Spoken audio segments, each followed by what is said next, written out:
రాష్ట్రపతి ప్రసంగంపై ధన్యవాదాలు తెలిపే తీర్మానాన్ని లోక్సభ ఆమోదించింది. ధన్యవాద తీర్మానంపై ప్రధాని నరేంద్ర మోదీ ప్రసంగం లేకుండానే సభ ఆమోదించడం చర్చనీయాంశంగా మారింది. ప్రతిపక్ష నేతల నిరసనలతో ప్రధాని ప్రసంగించకుండానే సభ నిన్న వాయిదా పడింది.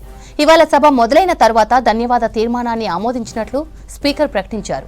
2004 తర్వాత ప్రధాని మాట్లాడకుండానే రాష్ట్రపతి ప్రసంగంపై తీర్మానం లోక్సభ ఆమోదం పొందడం ఇదే మొదటిసారి. రాష్ట్రపతి ప్రసంగానికి ధన్యవాద తీర్మానంపై ప్రధాన ప్రతిపక్ష నేత రాహుల్ గాంధీని మాట్లాడనీయకుండా బీజేపీ ఎంపీలు అడ్డుకున్నారు. తీర్మానంపై అటు లోక్సభ నాయకుడు ఇటు ప్రతిపక్ష నేత ప్రసంగించకపోవడం హాట్ టాపిక్ గా మారింది.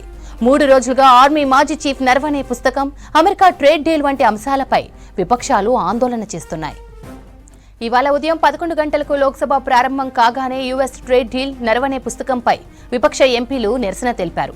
ఎల్ఓపీ రాహుల్ మాట్లాడనివ్వడం లేదని ఫైర్ అయ్యారు. మరోవైపు ధన్యవాద తీర్మానంలో ప్రతిపక్షాలు సూచించిన సవరణలపై స్పీకర్ ఓం బిర్లా ఓటింగ్ నిర్వహించారు. మెజార్టీ లేకపోవడంతో ఆ సవరణలను సభ నిరాకరించింది.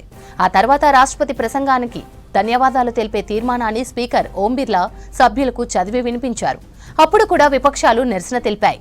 అయితే వారి ఆందోళన మధ్యే ముజవానీ ఓటుతో తీర్మానాన్ని సభ ఆమోదించింది. అప్పుడు ప్రధాని మోదీ సభలో లేరు. లోక్సభను కేంద్రం బుల్డోజ్ చేస్తుందని విపక్ష ఎంపీలు ఆరోపిస్తున్నారు. జాతీయ భద్రత వంటి ప్రధాన అంశాలపై రాహుల్ను మాట్లాడనివ్వడం లేదని మండిపడుతున్నారు. ప్రతిపక్ష నేత ఒక వ్యక్తి కాదని దేశ ప్రజల ప్రతినిధి అని చెప్తున్నారు. ప్రధాన సమస్యలపై కేంద్రం పారిపోతుందని ఆరోపిస్తున్నారు విపక్ష నేతలు.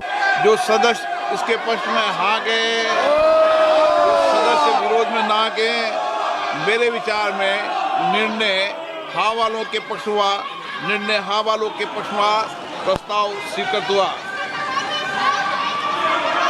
मैं माननीय सदस्यों से आग्रह करता हूं कि वह सभागृह की मर्यादा को बनाए रखे, बैनर, तख्तियां, नारेबाजी न करे, आप सदन को चलने दें। बजट पर महत्वपूर्ण बजट पर चर्चा होगी, सबको अपने विचार व्यक्त करने का अवसर मिलेगा।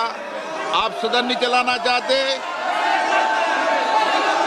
नारेबाजी करना चाहते हैं, सभागृह का अपमान करना चाहते हैं, सभा की कार्रवाई आज 2 बजे तक के लिए स्थगित की जाती है। जो सदस्य इसके पक्ष